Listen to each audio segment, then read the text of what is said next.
Hello. This video is intended to be enjoyed in the background.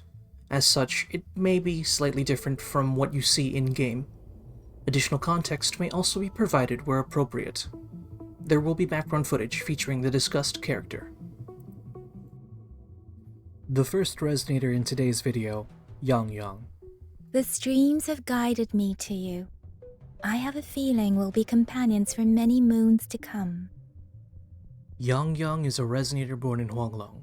She is currently affiliated with Jinzhou as an outrider of the Midnight Rangers. Once sheltered, now a fighter, she soars with the wind to protect others, like a skylark in flight. Forte Examination Report. Basic Evaluation. Resonance Power. Breadth of Winds. Evaluation Basis. Resonance Assessment of Resonator 1011-G. The exact time and cause of Resonator Yangyang's awakening remains unclear. Resonator Yangyang herself reports heightened sensitivity to her surroundings since childhood. The Resonator's tacit mark is located on the center of her forehead. Post-awakening observations have found no notable physical change. However, as her Forte frequencies surge, limited feather-like transformations have been observed on the ends of her hair. Resonator Yangyang synchronizes with the surrounding air by detecting information in air streams, using an energy field comprised of converging airflow. The resonance spectrum pattern displays over 20% resemblance to that of airflow and smaller bird species. While a strong syntony reaction is present, the pattern also shares over 5% similarity with multiple other existing samples, indicating potential multiple or contaminating causes of awakening. Further analysis of test samples has revealed a non-convergent Rabble's curve with a stable rise. Occasional fluctuations within normal range have been detected. Therefore, Yangyang is identified as a natural resonator. Forte Examination Report. Overclock Diagnostic. The waveform graph for Resonator Yangyang displays stable elliptical fluctuations in the time domain with no abnormal patterns. Upon examination, all results fall within normal parameters. In terms of resonant criticality, Yangyang ranks at a relatively low level with a high stability. Further examination of results appear to fall within normal parameters, with no current risk of overclocking. Maximum overclock rating, negligible. Resonator Yangyang, however, has a documented history of overclocking. During the event, Resonator Yangyang experienced emotional overflow and temporary loss of Forte control. Fortunately, there were no casualties or hazards reported, though she suffered several comatose episodes due to the overstimulation. Further examination revealed that Yangyang's heightened perception was causing harm to her body through her Forte. The after effects have since stabilized, but the feather-like transformation on the ends of her hair remain irreversible. Yangyang's overload has been managed, and her emotional state is stable, with a positive prognosis. Routine examinations are recommended for monitoring purposes. Story 1. The Secret to Excellence.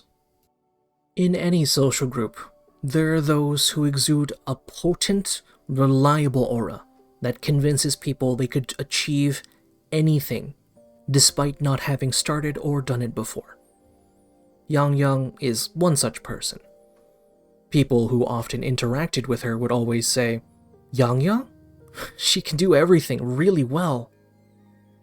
Since her childhood, Yangyang has excelled in her studies, including etiquette, music, literature, mathematics, and martial arts. She always ranked at the top every year, to the point that she was often chosen to give speeches at annual ceremonies at her schools. But, like everyone else, she would take a deep breath before speaking, hiding her nerves. Despite having talent for understanding complex concepts, she lacked true genius. While others may see her as successful and confident, she struggles just as much with everyday problems. In her first swordsmanship lesson, for example, she struggled to control her swings and execute proper techniques. Despite this setback, she resolved to work even harder. For the next 2 months, she practiced 100 times a day, and often sought guidance from experienced seniors, humbly acknowledging her weaknesses. Day in and day out, she practiced, reflected, and asked for guidance again and again and again. Eventually, her muscles adapted to the pain. She could withstand several strikes from an opponent at this point. And yet again, in another 2 months, Yangyang emerged as the top student in her swordsmanship class. Her drive for perfection sowed concern, though. Life isn't perfect, some would say, while others stated, you should be content with the quality you have already achieved. Yet, all that advice forced her to do was think about if she was giving her all, if everything she did was to the best of her ability. So Yangyang would kindly reject this advice, knowing that her drive came from within, and not from seeking the validation of others. She was determined to push herself to perfection, leaving no room for regrets or shame. When she became an outrider and played a role in resolving a regional TD crisis, she was showered in praise. Yet her thoughts turned inward again. Yes, I may have succeeded this time, but how about next time? There were still so many things I could have done better, so many things I don't know. I should seek advice from more senior rangers again. Being consistently reliable is daunting, yet crucial. It takes relentless effort and dedication, yet Yangyang remains determined to give her all to achieve this goal. She strives to be someone others can seek help from anytime, and she won't stop until she succeeds. Story 2. The Secret to Listening. Most people don't know that Yangyang has a perfect pitch. Perhaps it was because how she always was a more passive presence, never singing in public or taking the spotlight. She preferred to stay in the background and listen. It seemed like she was born to be a listener. That's why Chixia was shocked at Yangyang's ability to accurately hum a melody she had only heard once. She couldn't help but exclaim, "How did you memorize that so fast? And it sounded amazing! Good heavens!" Suddenly, everyone remembered Yangyang's other identity, the second daughter of a family of music. It would be unnatural if she didn't understand music theory or know how to sing.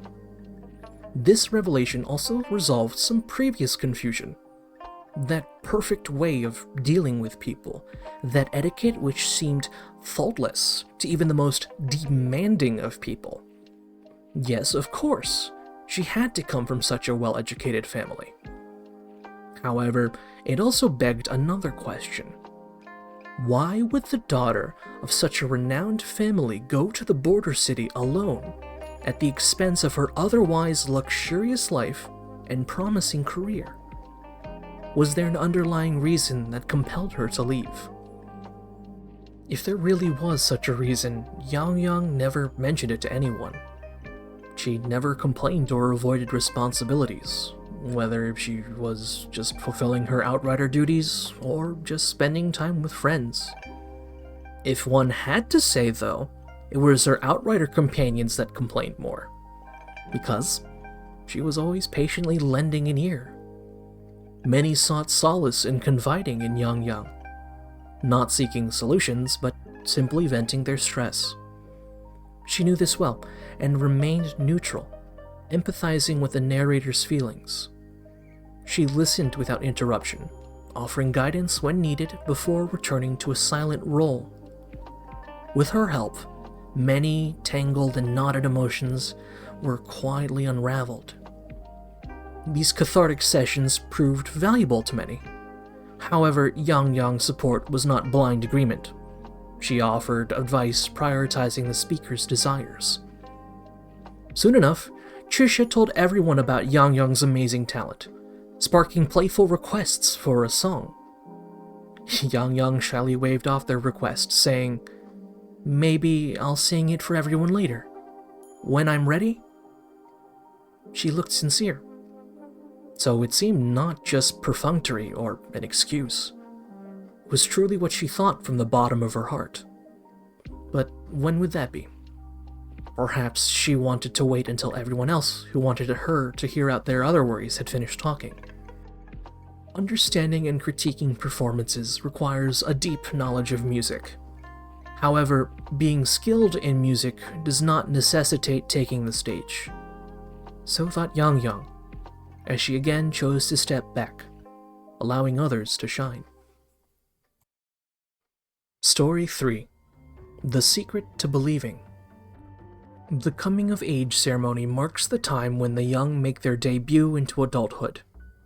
For young ladies of Jinzhou, it takes place about the age of 15, or 16 if you use a more traditional age system. Yet, to some extent, there isn't much difference between the then 16-year-old Yangyang and the 6-year-old Yangyang. Even now, she still holds the same expectations of the world, believing in the goodness between people, believing in miracles, and believing that all things beautiful will eventually happen. Many would call this naive luck, the thoughts of a spoiled child who has never faced the harsh realities of life. Indeed, Yangyang grew up in a privileged and nurturing home, shielded from suffering. Her life was perfect, until that fateful day. At the age of 11, her tranquil life was shattered by a ruthless attack from exiles while traveling with her family's caravan. The brutal reality of death and cruelty left her reeling as she fled and sought refuge among strangers in an unfamiliar settlement.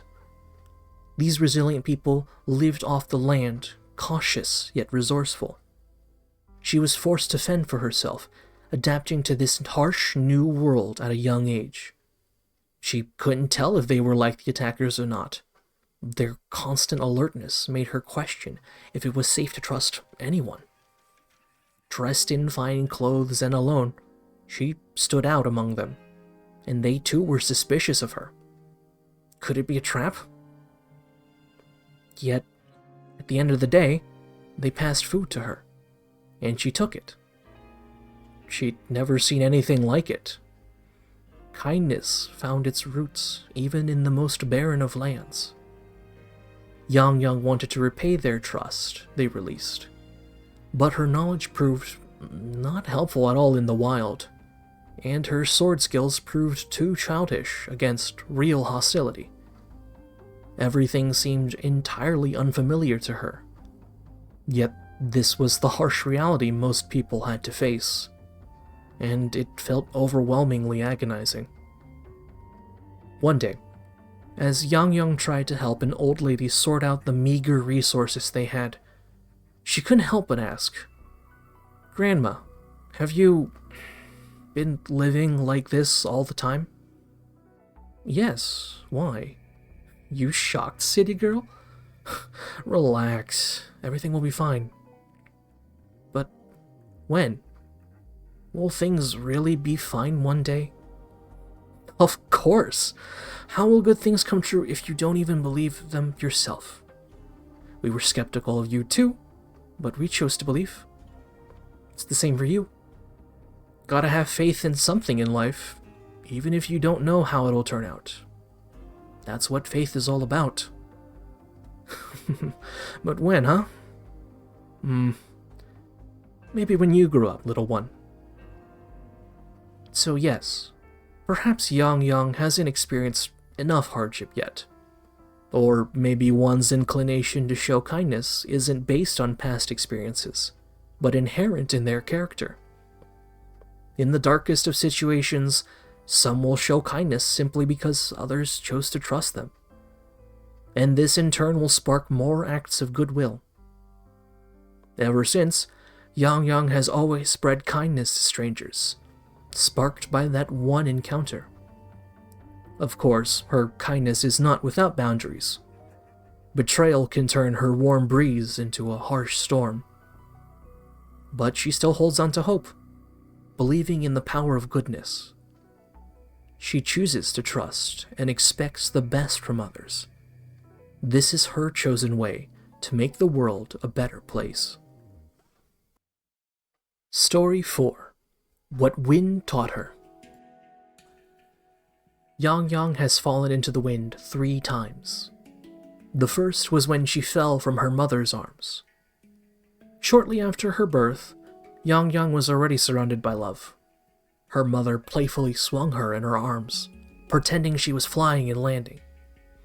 But when the swing went a little too high, Yangyang felt the whispers of the wind and sensed an approaching storm, even before she could speak. As she landed, her babbling was mistaken for fear from the accident, but it was actually a reaction to the oncoming tempest. The second time was when she passed out from sensory overload. As she grew up, Yangyang's once vague sensing ability strengthened, allowing her to feel intangible air streams in her palms. She called them the streams, and they gave her insights into energy fluctuations, anomalies, and even the smallest physical details of a person. Trapped in a self-destructive cycle, Yangyang yearned to explore her ability and gain more insight. But the more she tried to be thorough, the deeper she fell into a maze of details. What followed cannot be called a fall, for it was a descent through time, not space. The sensory overload lasted for months, between faintness and sobriety. Yangyang felt light as a feather, caught in a raging storm, perpetually falling. Finally, Yangyang pulled herself out of this never-ending freefall, and safely landed. Telling herself, I must focus on the key details within my reach, rather than trying to capture everything. The third time, and maybe not the last, was when Yangyang leapt in and threw herself into the winds. The continual sensory overload altered her hair and taught Yangyang to tolerate the discomfort. Despite the stream's excessive information, she could sift through and extract crucial details. Signs of a struggle at the disappearance site, unusual fluctuations outside the city, and a steady rise in energy reactions. Yangyang had never used her ability in such a dire situation, but her determination to help overrode any hesitation. The streams surged and formed a distinct line that led to a missing child being chased by TDs and teetering on the edge of a cliff. Without hesitation, Yangyang leapt towards the precarious child, outstretching her hand to save them. Feathers danced in the air, carrying Yangyang and the child in a gentle yet powerful wind. The child looked around at the floating feathers and asked, "Are you the lark fairy that flies in the wind, big sister?" Lost in memories, Yangyang smiled. She thought of the times when she fell into the winds again and again. Perhaps she truly was one with the winds. Story 5. The answer lies in the wind. On her journey away from home, Yangyang has met 2 kinds of people. The first kind always seemed in a hurry, yet remained unclear where they were headed. They often ended up lost, returning in regret. The other kind always had a clear destination in mind. They always made it, despite arduous roads and occasional stumbles. Yangyang held up her head and looked at Jinzhou City on the horizon, unsure if she could be considered one of the second kind of people. Once again, she thought of the phrase, one instrument for life. One instrument for life. That is the most important principle in Yangyang's family teachings. Originally, it meant that every family member could strive to excel in everything, but they must choose one musical instrument to specialize in and practice continuously throughout their life to become a master. As circumstances changed, the principle gradually evolved into dedicating one's entire life to one pursuit. striving for excellence to make their life worthwhile. Her mother's instrument was composing. Yangyang had seen people dancing to her mother's songs. On the other hand, Yangyang's sister was already a successful figure in the Chamber of Commerce. However, Yangyang could not easily decide what her own instrument would be, as they once did. What was the thing worthy of dedicating her life to? What person should she be? She turned to her mother for help. "Mother, do you want me to inherit the family business? Or what do you want me to do? I can try anything, and I will strive for excellence. Although life is full of infinite possibilities, in the end, we can only choose one path, right?" Her mother looked at her with love and said, "My child, it is precisely because of this that you should not seek answers from me, but rather ask your own heart. This is a difficult question, but you need not rush an answer." And so, Yangyang held on to her question, waiting patiently for an answer that seemed to elude her. She waited through the return home from the desolate settlement, through the climb out of an abyss, and through growing weary of her family's overprotectiveness. The desire to join the world and experience its harshness grew stronger, no longer content with being a mere leaf drifting in the wind.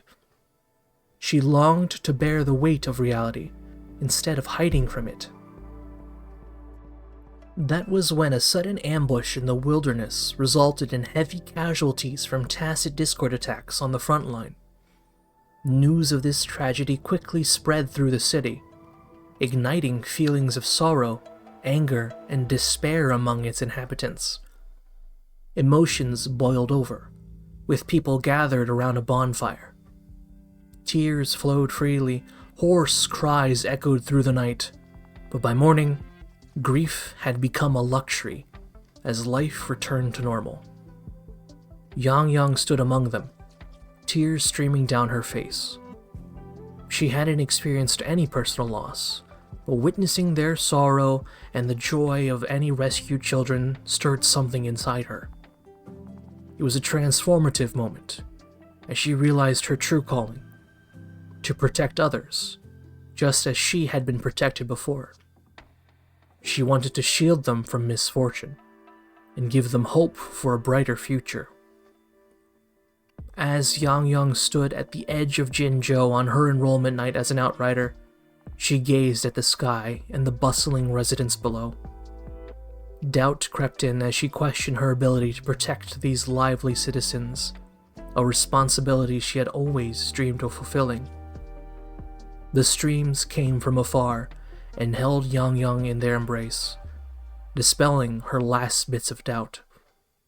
They silently whispered, "Jinzhou is the place. It is the destination for Yangyang the wealthy daughter, and the beginning of her journey as Yangyang the outrider."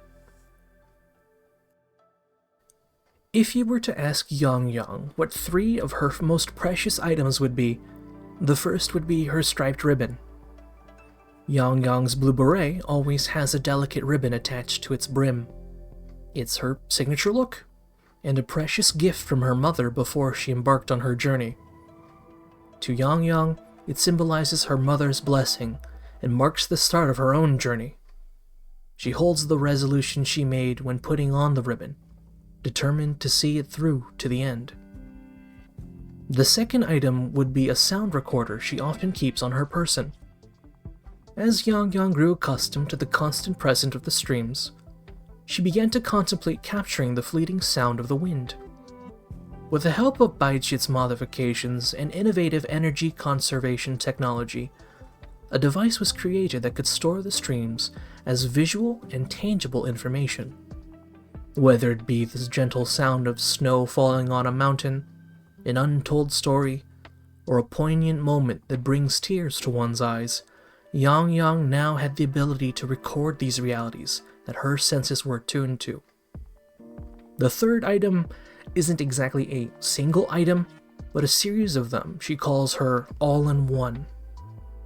Yangyang has been crafting wind chimes since she was a child, using polished jade crystals in the shape of birds as plectrums. Starting with just a few, she has now collected and gifted dozens of them to her loved ones. Each one is different, with an intricate design that evolves over time as Yangyang adds new plectrums and adjusts their placements. She sees it as a never-ending journey, with endless possibilities for interpretation.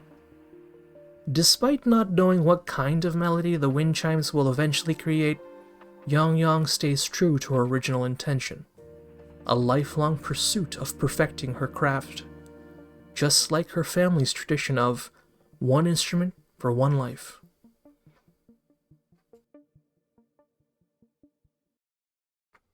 The next resonator, our Jinzhou Speedster, and Ma Xiaofeng. Rover, I said don't call me that.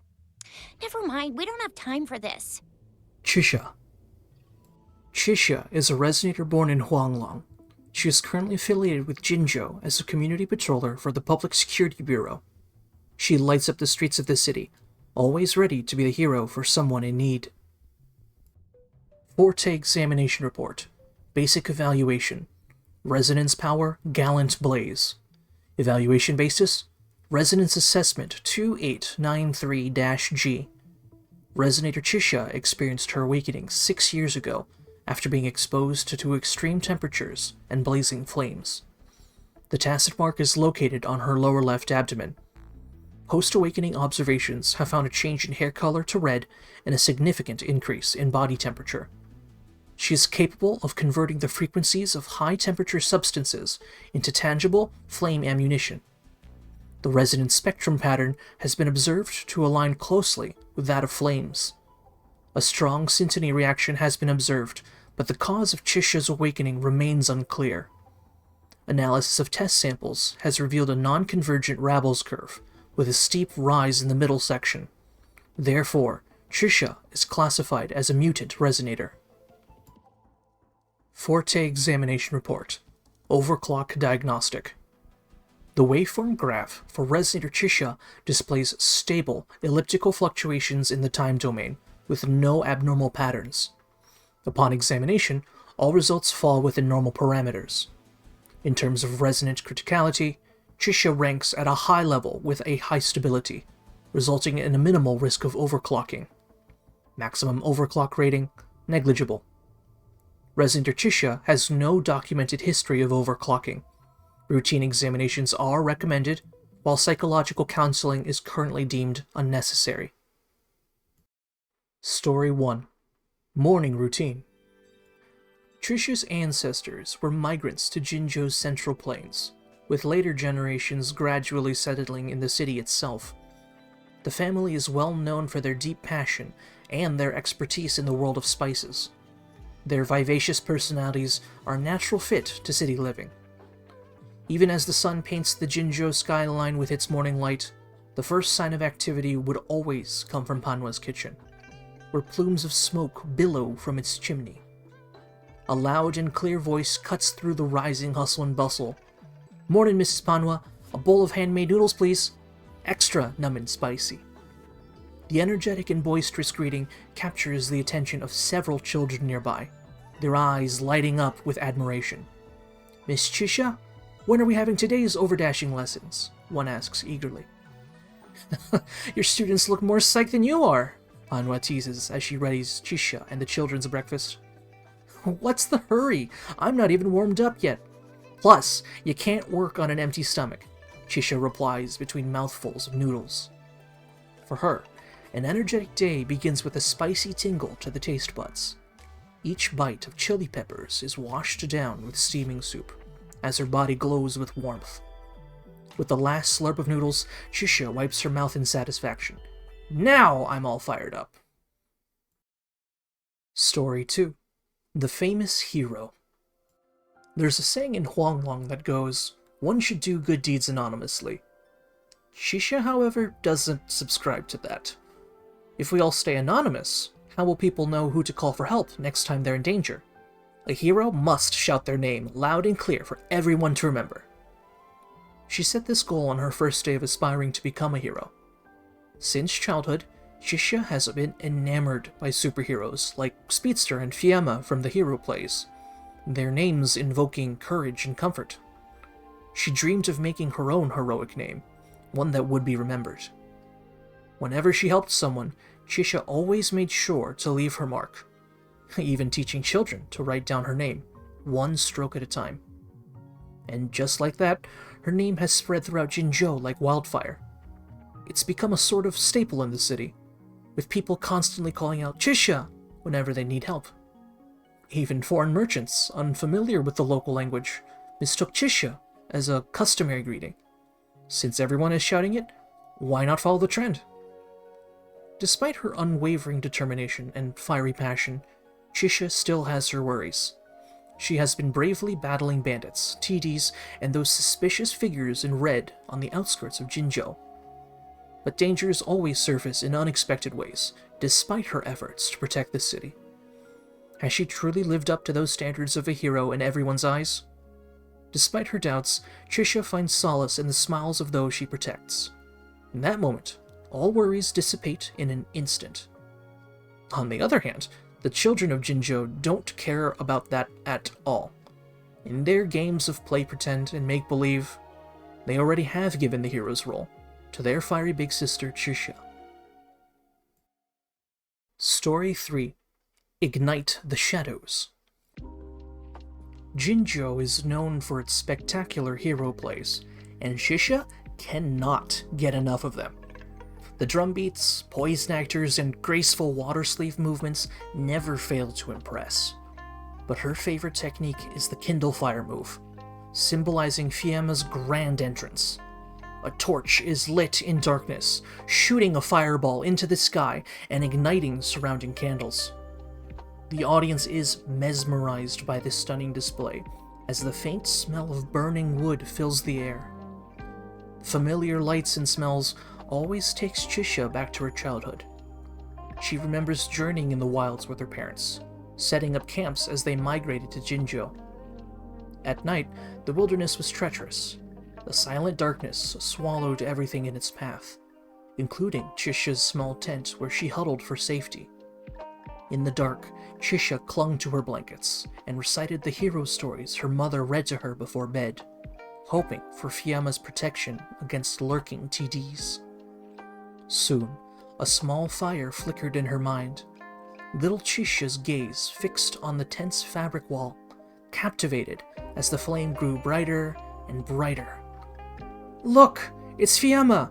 Ju in the seat next to her shouted excitedly as he tugged at the corner of Chixia's shirt, bringing her attention back to the stage from her reminiscing. And lo, the majestic Fiamma descended from the sky with a triumphant wave of their torch, causing the wicked Fluffernocks to flee in a hurry. The crowd erupts in applause, with Chixia clapping the loudest of all. After returning home from the theater, Chixia readied for a patrol and grabbed a simple torch before headed out. Her mother noticed. "You're still holding on to that, doodad? I've lost count of the years you had it. Didn't the department give you a lot of new equipment and stuff?" Chixia's mother remarked as she spooned a generous scoop of hot sauce into her stir-fry. "No worries. This one's bright enough to last another 100 years, Chixia gleefully responded. Story 4. Rooftop Encounter. Chixia encountered the young Jew during one of her nightly patrols. She was asked to investigate a strange case where residents complained of weird noises on their roofs. But whenever they went outside to check, nothing was there, and this had been going on for several nights in a row now. Armed with a torch and shrouded in darkness, Chixia climbed the roofs. As she scanned the area, a small, crumpled Fiamma print caught her eye, hidden between roof tiles. Huh? Score! As Chixia was about to crouch down for a closer look, an unexpected shadow leapt out of nowhere, giving her a startle. She quickly directed her torch towards the stranger, only to see the face of a small child. Taking advantage of Chixia's momentary confusion, the child snatched the print from her hand before quickly disappearing into the boundless dim of night. Chixia rushed over for a better look, but the child was already gone without a trace. She continued her search all night until the break of dawn, when she reached a half-open window and heard a child singing, "Once I pick up the torch sword." That's one of Fiamma's lines. Chixia followed, "I will eradicate that monster." A small head poked out of the window, his bright eyes shining with excitement at finding a fellow fan. Since they were both Fiamma admirers, it made things a lot easier. After all, a person who loves Fiamma cannot be a bad person. Jiu's family had recently moved to Jinzhou, and with his parents working long hours, he and his sister were often left alone at home. His sister was timid and always worried that there was fluffernucks on their roof. Therefore, to protect his little sister, Jiu would patrol the rooftops every night. "It's a shame I never got to see Fiamma in person," Jiu said with a hint of embarrassment. "I've only heard those lines from outside the theater. I didn't get them wrong, did I?" "Not at all. You nailed it," Chixia reassured him. "You should definitely take your sister to the theater and see how Fiamma kicks Fluffernuck's butts for yourselves. I guarantee you she won't be scared afterwards." I'll pass. Mom and Dad are already having a hard time as it is," the boy responds. But Chixia already has a follow-up. "Here, promise me you'll stay away from the roofs from now on. It'll make my job a whole lot easier, and, in return, I'll get you tickets to the plays. Deal?" "Yes, ma'am," a smile spreading across the youth's face. Story 5. Thunder and Flame. On the day of her graduation from training, Chixia's colleagues were surprised by her decision to become a community patroller. Many were aware that she went through a lot of trouble to finally join the Public Security Bureau, failing the entrance exam multiple times before finally passing. She was also well known for her unwavering pursuit of heroism, to the point that people thought Chixia was aiming for a higher position, so her first choice left them scratching their heads. When asked about her decision, Chixia would simply respond with a wide smile. "I can't just leave Jinzhou. The spicy noodles, the theater, and my friends, Ju, Chan, Ali," and her list would go on. But the real reason behind her choice was a tale too intricate for words. Only Chixia knew the depths of her decision. The spark of her dedication was ignited during her childhood, fueled by her family's tortures, and intensified by the heroic images she saw in the theater. On a particularly dark and stormy night, that spark almost went out. But it was reignited to its brightest by a bolt of lightning. That day, young Chixia bravely wielded a torch, pretending to be Fiamma as she tried to scare off bandits. But her attempts were futile, as one of them picked her up and threw her next to her captive friend, Ali. Chixia opened her arms to shield Ali from an incoming strike. Her eyes quickly shut in fear. Suddenly, a deafening bolt struck, and when she timidly opened her eyes, lightning crashed down on the bandits, causing them to tumble and fall. Between the flashes, she glimpsed the bright badge her savior wore. Years later, Chixia finally passed the entrance exam for the Public Security Bureau, hoping to follow in those heroic footsteps. However, that enigmatic figure who wielded that lightning had vanished without a trace. As time passed, she came to understand why that person must stay hidden, and why she wasn't suited to become one of them. And so, she looked at the option for community patroller, the least sought-after role, and placed a resolute checkmark next to it. Though she couldn't become the lightning, there is still something she is best suited to do: to safeguard the simple yet precious everyday lives of civilians. If you were to get a chance to know Chixia better, she'd likely readily share what her 3 favorite items are. The first would be her collection of headline screenshots, featuring herself. Chixia's heroic actions have made her a celebrated figure in Jinzhou. Though she wasn't seeking fame, the heartfelt praises she has received have motivated her to continue chasing her dreams. The next item would probably be shared even if you weren't that close with her. It's her personal stash of Victor's Savor. It's a special hot sauce made according to Chixia's secret family recipe, served in a trophy that Chixia had won well before. Chixia cherished this trophy a lot, but this amazing sauce certainly deserves to be put in here. Its flavor is fresh, salty, tangy, and numbing. And in Chixia's words, that sauce is so good, you'll munch an old shoe with it. Finally, her last item is a seemingly mundane patroller badge and some Fiamma merchandise. The badge has been meticulously decorated, and the merchandise has many signs of wear and tear. However, both have been polished to a gleaming shine.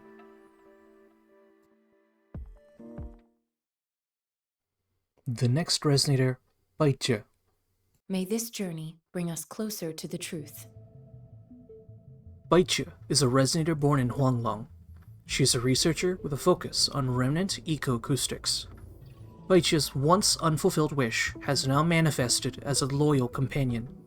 The remnant creature Yotan is her source of healing power and a lifelong research focus. Forte Examination Report. Basic Evaluation. Resonance Power, Healing Yotan. Evaluation Basis, Resonance Assessment 2190-G.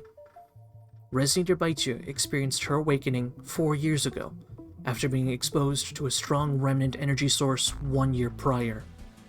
This exposure caused the activation of the corresponding remnant frequencies within her.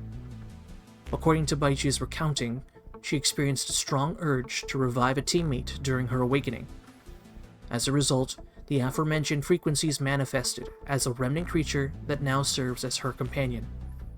The tacit mark is located on the anterior side of her right thigh.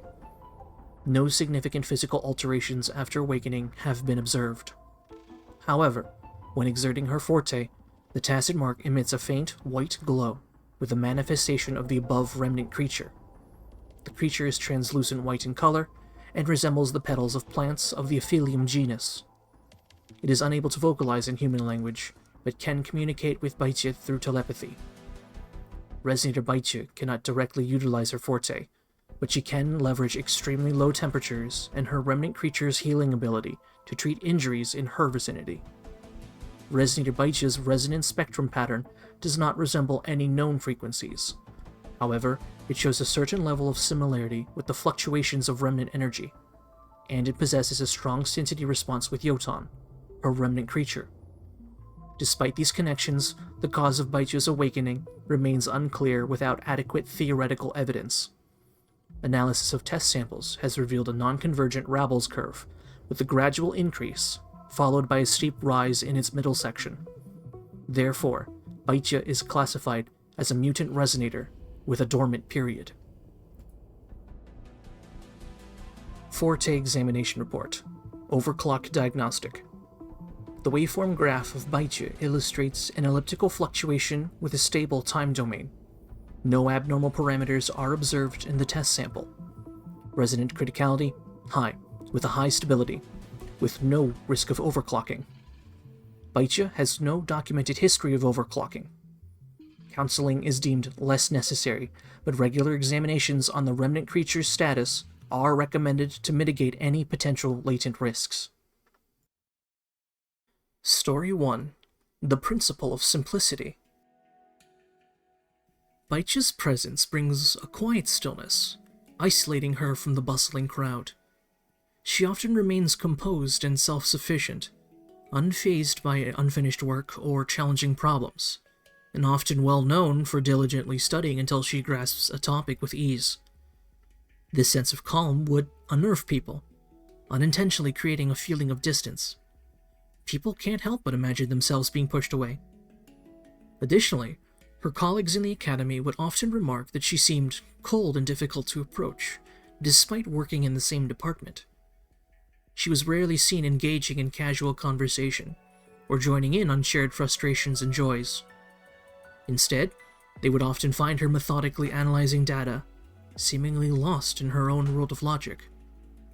Even her weekly schedule is meticulously planned. Mondays and Wednesdays are reserved for monitoring the Academy's artificial sonosphere. Fridays are dedicated to analyzing remnant frequency bands, while the rest of her time is spent on field research, observing remnant biology, and integrating cases and studies together. She adjusts her plans as needed, moving forward with precision and purpose. One researcher shared his experience with her. "Your report for the previous week was not submitted before the designated deadline," she began. Yes. The original remnant samples were contaminated. I had to, I'm sorry. No, I'm deeply sorry for my negligence. I'll make up for it." Seeing Baizhi approaching closer and closer, the reporting researcher nervously clutched his clothes and subconsciously bowed his head even lower. But the next moment, a processed sample slice was handed to him. "I presume samples from a fission Junrock would suffice. But that's your work. You may complete your report before the stasis evolution. Having anticipated this potential scenario, I have allocated enough time to mitigate any deviation. Please inform me ahead of time should any analogous scenarios occur in the future." You were trembling intensely just now. May I suggest increasing the ambient temperature? Her pair of emerald eyes finally revealed a pure and unconcealed sense of confusion. The researcher was stunned. Then he suddenly remembered a fact that should have been effectively drilled into his head by now. Baizhi only seems to be cold and difficult to approach. But that's just how she seems to be. Story 2. The Sphere and the Device. All manner of learning and knowledge have gripped Baizhi's interest since she was a child. One scientific model has her completely enthralled, though. A simple showcase of the transmission of force. A small sphere rolls along a track. It then tumbles down a curve, tilting the lever the track rests on upwards. The then 11-year-old Baizhi observed the sphere as it once again stopped at its predetermined spot.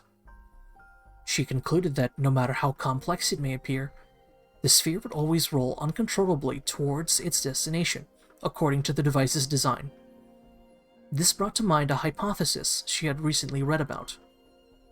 Throughout history, human civilizations have failed to break through the bottleneck of this apparatus and inevitably meet their downfall, without exception. So she asked herself, if the results are always consistent, then isn't everything that has ever happened only a predictable repetition? Is there truly a meaning to it all? Baizhi was consumed by this question, but her parents had concerns for different reasons. While passion for knowledge was admirable, Baizhi's obsession with theoretical concepts had distanced her from reality. She spent hours poring over esoteric texts and conducting simulations, instead of enjoying life or making friends as other children did. Some days later, Baizhi received an invitation to the Huashu Academy's scientific expedition base. That afternoon, she saw a device larger and more intricate than any before. Components symbolizing different variables, all intricately connected like a complex organic system. Yet, despite its grandeur, the device was still incomplete, and too uncertain to become her sphere in what she was planning to achieve. With pensive eyes, Baizhi examined each part and silently formed hypotheses on how it functioned.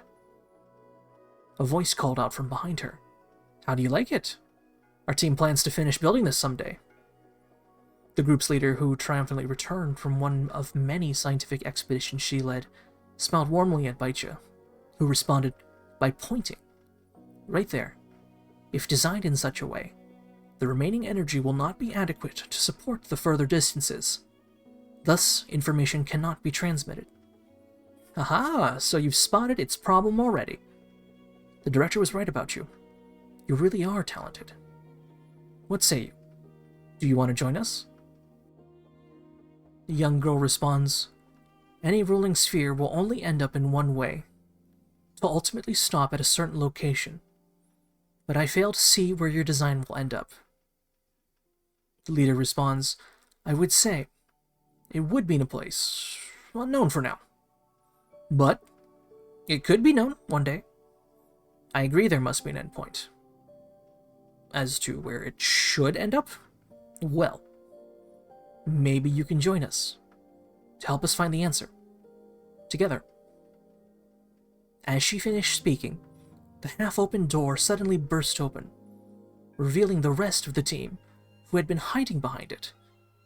They stumbled into the room, their faces a mix of embarrassment and eagerness for Baichi's response to join their mission.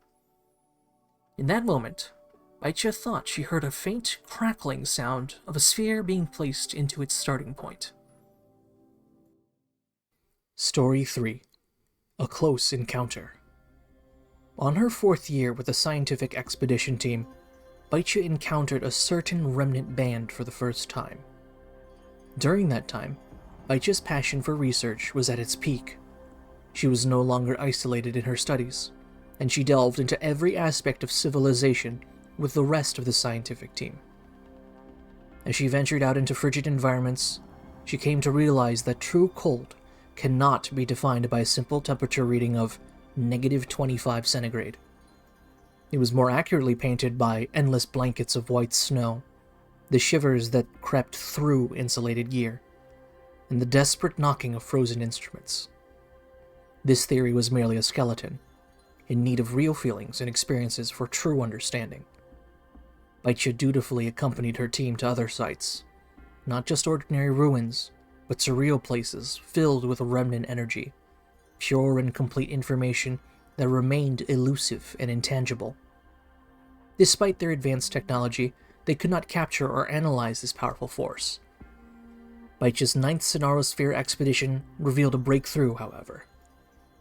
The buildings within were neither distorted nor a reflection of reality, and their material remained unknown. From above, light flowed through a hole in a dome, casting a soft pearl shimmer upon them. Baichi and her team's arrival, however, seems to have triggered a mechanism. The geometrical buildings originally suspended began to change in their arrangement rapidly, forming unique images of symbols and numbers. Baichi was unable to decipher the purpose of this sphere, or determine if she was witnessing a glimpse of the past, present, or that of an unknown future. But there was no time for wonder, as her research instincts kicked in, pushing her to record every detail. This could be the breakthrough. The survey instruments displayed live fluctuations of frequencies. Baichi cut off all distractions and focused on the displays. Her accumulated theories and feelings all came in handy for this exact moment. The shorter the distance, the lower the energy consumption. More time to record data. Only 2 points are needed to form a straight line to the source. Baichi grabbed 2 extensions, connected them into a line, and created a channel for frequencies to pass through. She then quickly picked up a sampling device and angled it towards the center of the gathering energies. The surging light responded to her actions, condensing into a ball of pure white light. The remnant band was thus captured and manifested, full but like an empty shell, pure and free of impurities. Little did Baichi know back then, it would forever stay with her and shape her lifelong research. Story 4. Infinitely Close to Zero. To Baichi, making a wish was a perplexing action. One day she asked, knowing that wishes are unlikely to come true, what is the point of making them? This action does not even have a clear objective. Once you make a wish, will it be answered? Who will answer it? Faced with Baichi's sincere questions, her teammates were once again left speechless. Fortunately, after knowing her for so long, they understood her seriousness and indirect tone as a means of seeking the truth and avoiding inconsistencies when judging or stating things. Though Baichi never made a wish herself, she always stood beside her teammates as they made wishes on candlelights, shooting stars, or anything else. Though confused, she still tried to understand them and be there for them, like what they did for her. Please, I hope we can completely unravel the mystery of remnant creatures, one researcher cries out. It can be done, but unlikely within our generation. So true. That's always disheartening anyway. No need to overthink it. Making wishes and reality are 2 different things. Anyway, you'll understand when you have one. In the dead silence of the icy field, that fateful day arrived. The sphere collapsed without warning, as it often does. Vivid figures were dismantled by discordant forces, and eyes that once spoke of the future grew cold. Baizhi felt her pulse weaken, and her thoughts spiral out of control. Why was this happening? So much had been lost in the search for the Sonarosphere. This couldn't be how it ends. She couldn't imagine a future without them. Please, I hope they can wake up again. She finally made a wish of her own, but she didn't know who could grant it. As the Sonarosphere collapsed, tacit discord swarmed towards her. A tumultuous mix of emotions churned inside her. Unable to stop her burning desire for everyone to wake up and return to her, she longed for them to open their eyes like they used to. In that moment, a tacit mark appeared on her body, and a remnant creature resembling an epiphyllum appeared before her, as if responding to her wish. Nowadays, Baizhi still doesn't make wishes. Wishes are not facts. She focuses on the tangible and what she can control instead. As for the sole wish she has ever made, the possibility for it to ever come true was a number infinitely close to zero. A longing buried deep inside her. It seemed unattainable, yet it never fades away. Story 5. The End Point. Everything that happened under the glacier is already in the past. As the only survivor, Baizhi never mentions it on her own accord. Despite attempts by nosy individuals to uncover her secrets, nothing was revealed. There was no secret to be revealed. Everyone did their best. The public could not assign blame, and even the most diligent researchers understood the inherent risks in scientific expeditions. They pushed themselves to the limit, sacrificing their bodies to discover the truth, while also recognizing death as a possible outcome. Baizhi's silence is rather more of her not knowing how to convey her thoughts. Reflecting on the past is futile. Baizhi prioritized her time on crucial tasks, unique to her as the only survivor.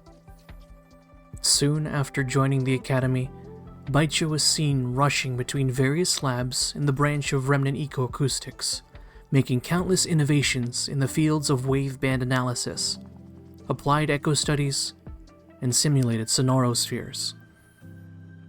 She proposed that remnant creatures are energy bodies derived from empty shells.